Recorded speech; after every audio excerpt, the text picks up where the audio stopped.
This video is on Middle Eastern rhinoplasty. I really encourage you to watch the video on ethnic rhinoplasty and also just general rhinoplasty. And if you're male or female, I encourage you to watch the video on male and female rhinoplasty as well, so that all this, I don't want to say the same thing over and over in the same video, so these are different elements.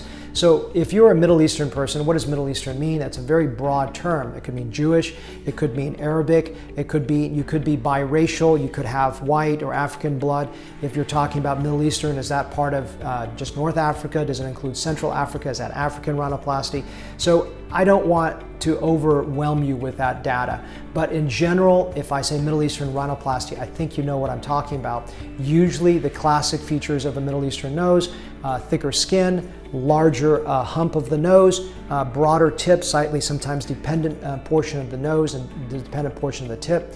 So the key thing with my ethnic rhinoplasties that I perform in general with Middle Eastern rhinoplasty is preservation of ethnicity. Now, I want you to understand what that means.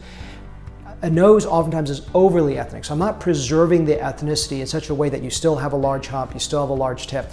I'm talking about, if you think about the Caucasian nose, which is overly small, tiny, with a tiny tip, reducing the nose that much has several problems. First of all, functional problems. The nose, you can't breathe out of it because it's been brought back to be too small. The second problem is it doesn't fit your face. It doesn't look right, especially for a man. And so if you really take that hump down, it emasculates you. For a female, oftentimes I will take the hump down, make it a straight bridge, not a scooped out bridge. But if you take that hump way too low, it just doesn't look right. A classic example, if I actually lectured in Iran about this, is that in Iran, the noses are very pretty, but oftentimes they're trying to be white, and so the nose is reduced way too low, and the hump is taken down so low that it doesn't look white, it looks weird. So I preserve a higher bridge on a Middle Eastern individual.